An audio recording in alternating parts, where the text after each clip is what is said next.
Ciao to everyone listening. We're starting this one off with a very special dedication to our listeners over in Italy.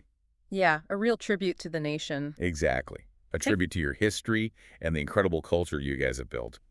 We genuinely want to know if we captured the essence of the Bell Pass. So please do not hesitate to comment below with your feedback and thoughts. I mean, it's a pretty high bar to clear, honestly. Oh, for sure. We are looking at a country that gets called a living museum a lot, but the sources paint a much more dynamic picture than just ancient ruins and good pasta. Right, because you look at the map and you see the iconic boot shape kicking down into the Mediterranean, and you just see history. The Alps, the islands, yeah. But the data shows a modern juggernaut.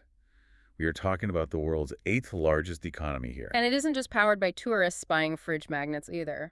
The research highlights massive manufacturing, automotive engineering, and high-end luxury goods. With roughly 59 million people, too. Yeah, a real demographic and economic heavyweight in Europe. But there is this timeline twist that really stuck out to me. You mean the unification date? Yes. We look at the Colosseum or the Vatican and think, well, this is the oldest country in the room. But politically, Italy is actually younger than the United States. Right, the Italy we see on a modern map only unified in 1861. Which is wild to think about. Before that, it was this fragmented collection of city-states and duchies that were often at war with each other. And that political youth explains so much about the national character, like the whole concept of campanile. Yeah, that deep loyalty to your local bell tower. The research suggests that for a lot of people, being Italian is actually secondary to being Venetian or Sicilian or Roman. Which might explain why Vatican City still exists the way it does. The ultimate expression of fragmentation. Exactly. A sovereign state right inside a capital city, the smallest in the entire world. It's a geopolitical anomaly you really don't see anywhere else. Now, this intense local pride we're talking about, it seems to bleed straight into the cultural codes, especially with food. Oh, the sources are very clear on this. You do not mess with the rituals. Like the coffee rule.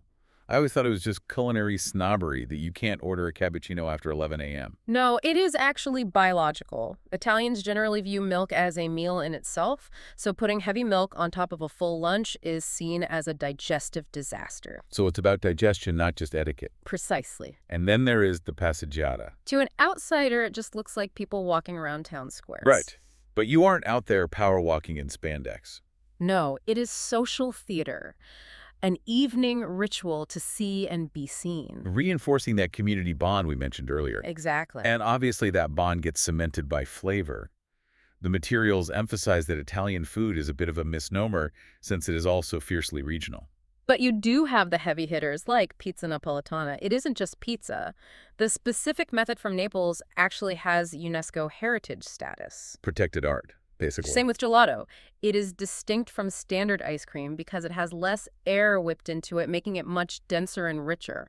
I want to connect that focus on craft, whether it is pizza or gelato, to the bigger picture. We see that same obsession with detail in Florence with Renaissance art. Michelangelo's David. Yeah. Or the engineering of the floating city of Venice. It is a through line of excellence. That Renaissance spirit of Da Vinci combining art and engineering it transfers directly to the modern era. Going from painting the Mona Lisa to designing a Ferrari engine. That is the exact connection the sources make. Brands like Gucci, Prada, Ferrari, they are selling that same aesthetic of beauty and performance. It's a continuity of style. Whether it is winning 4 FIFA World Cups or dominating Milan Fashion Week, there is a very distinct brand, Italy. They are the custodians of the past, keeping the Roman roads standing while driving modern design. It really changes how you view the country. It's a workshop, not just a museum. A really powerful tension. Exactly. Which leaves me with this final thought for you to explore on your own.